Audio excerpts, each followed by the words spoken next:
welcome to our show. We're doing a new version of, not Read and Revolt, but it's kind of a spin-off of that. If you've been following our Read and Revolt series, where it's intersectional feminism in literature, we're actually doing movies now as well. And today we're starting off with The Glorias. It was really good. I enjoyed it. I did the first time and I did it again. I think it was a perfect movie. It was wonderful. And it was interesting. It's different when you, during the closing credits, I was paying attention to how much of the people that, you know, directed, produced, were actually female also. Yeah. And, you know, it was significant. And I think that you see that in the film because it pays attention to the part of her life that I would like to focus on. You know, it's like, I don't want to hear all about the bunny tail, which is, you know, like what she was so worried about, that it's like, I'm going to be the bunny for the rest of my life. And it also doesn't focus on her, you know, until she got married or like her romantic relationships. It's like, no, it was her life, her work, and you know how she got from point A from point B. So it was refreshing for her. Well, I thought that's interesting too, that all of the questions, is she married? Does she want to get married? Like, it was just always, they're always asking questions like throughout her entire life, like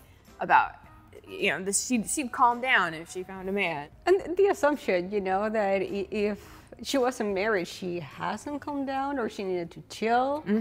Even like way later into her life, it's like, what leads you to believe that your life is calmer when you get married? Like, I'm not married, but just from observation. You shut up is what they were expecting. So. They were expecting when she got married that she would shut up. That's what I feel like.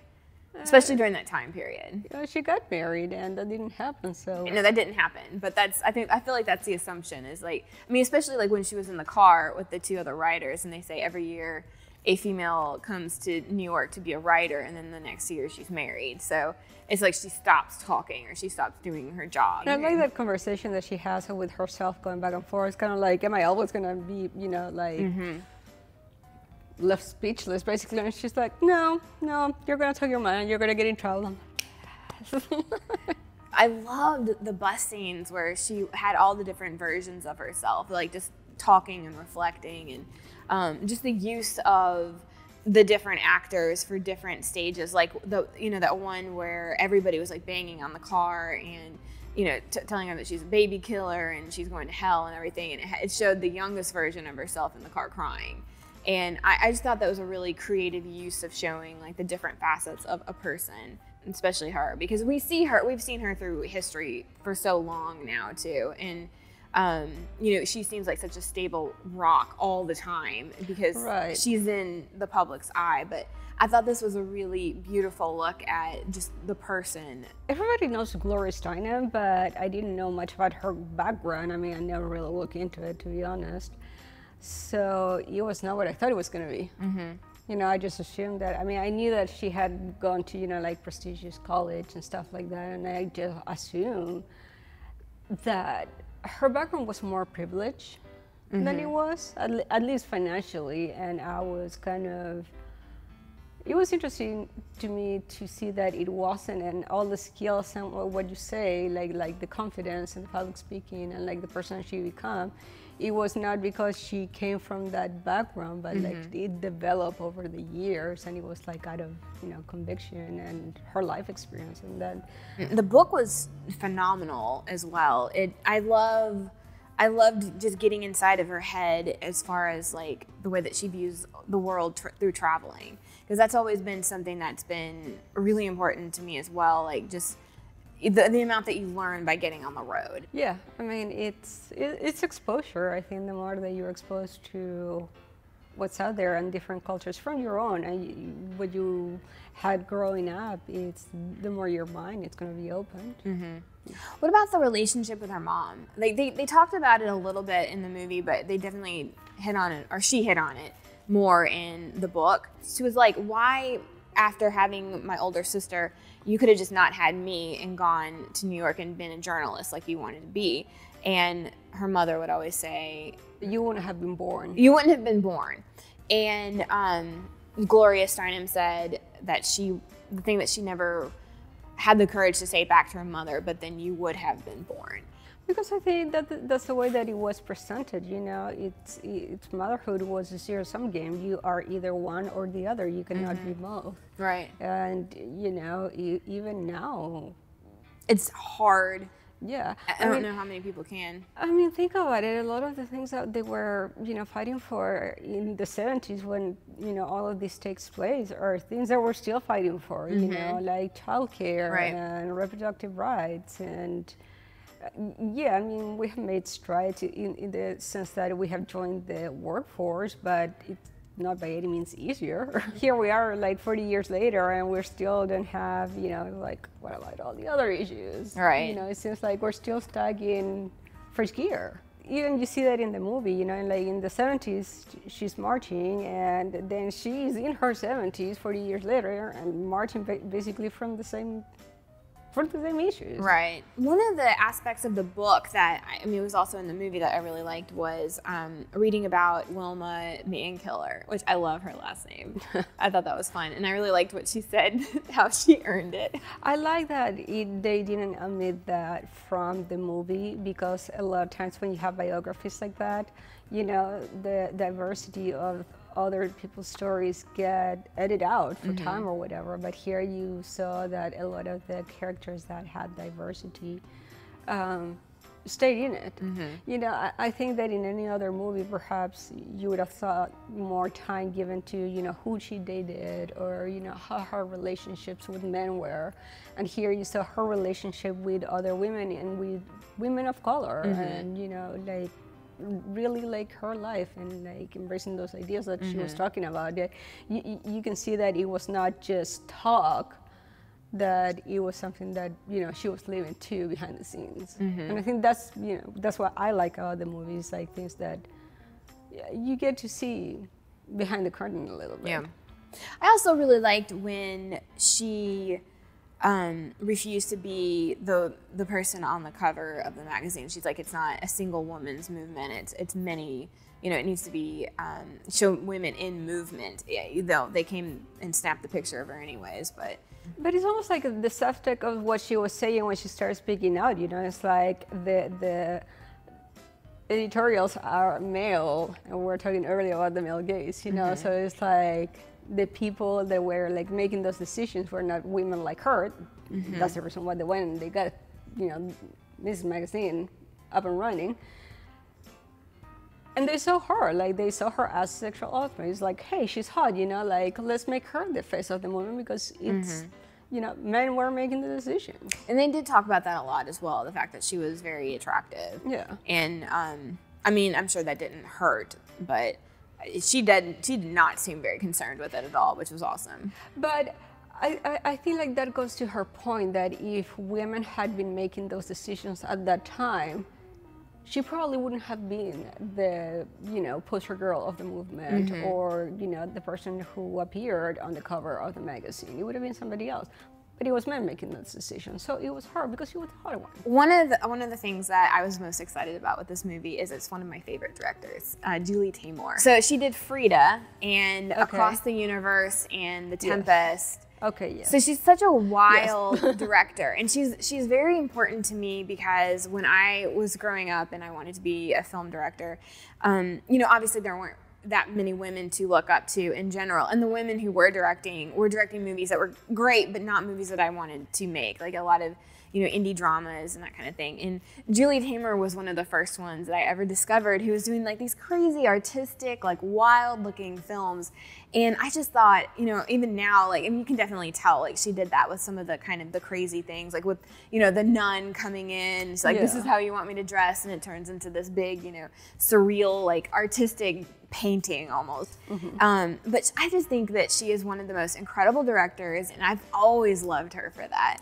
But I think it goes with the movie. You it know? does, like it was a good pairing. Yeah, absolutely. Because you needed that, you know, and it's just her way of looking at things. Because, you know, you could have shot this as a straight, you know, beginning to end, you know, biographical. Yeah, I mean, we've seen so many things like that, but kind of taking a step back and looking at it through this like surreal lens, I guess. It was just so perfect. Like, it helps you see things. It takes you out of the drab of a, you know, what could be a biography kind of story.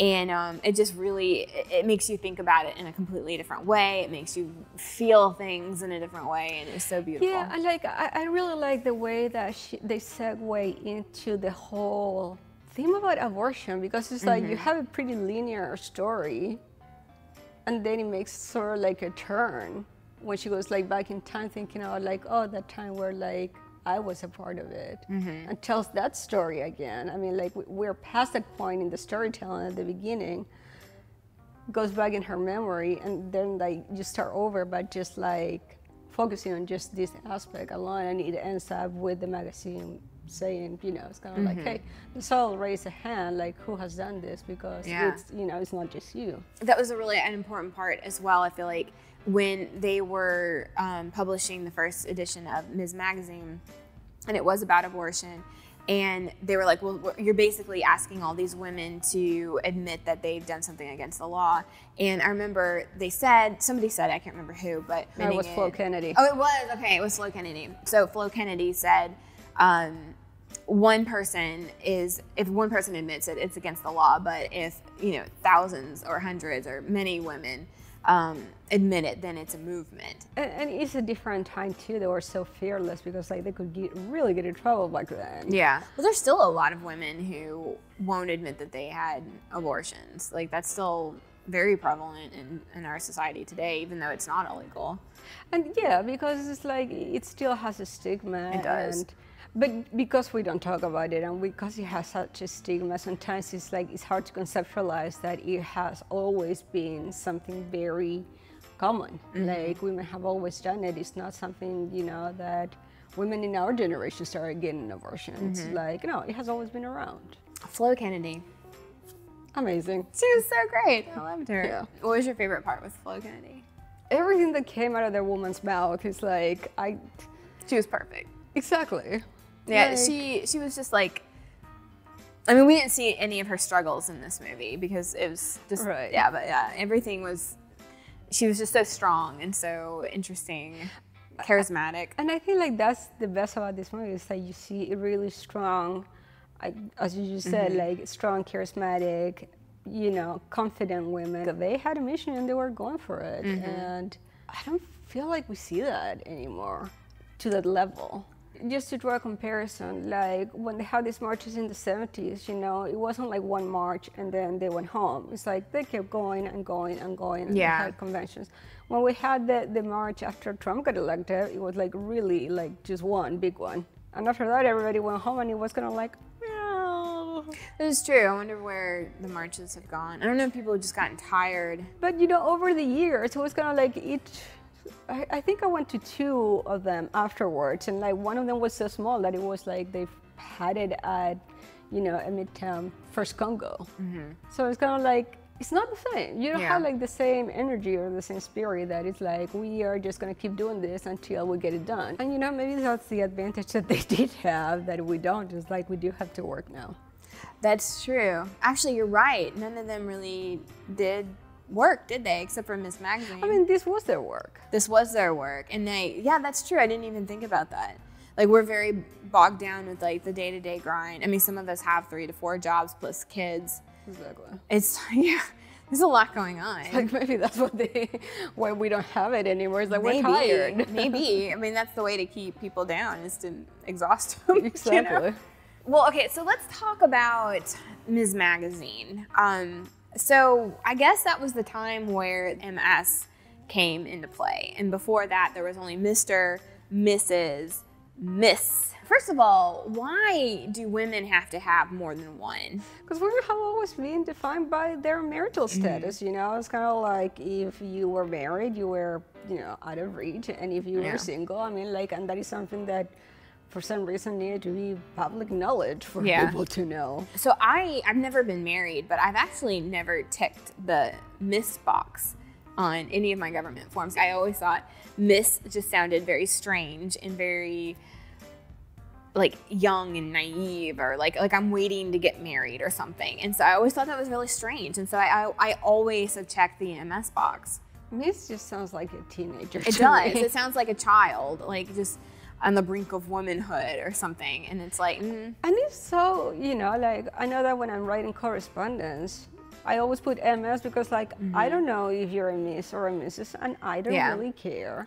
Because it's irrelevant in a professional setting whether you're married or not. And if you wish to correct me, then correct me, and you can put, hey, next time address me as a Mrs. or whatever. That magazine was really, really great. I didn't really know very much about the magazine before going into the book and the movie. It was really interesting watching all the women and, you know, putting it all together. Yeah, so overall, I mean, this is definitely a big win for me. I think Julie Taymor knocked it out of the park again. I think it's really timely. I think it's great to see, you know, moving into a new future, seeing what they've done in the past, and I think that it's really encouraging. So hopefully you guys will check it out, and definitely check out the book too. If you haven't read Gloria Steinem, she's definitely somebody to read. If you like this video, please subscribe to our YouTube page, and definitely check us out on Patreon, and we will see you next time.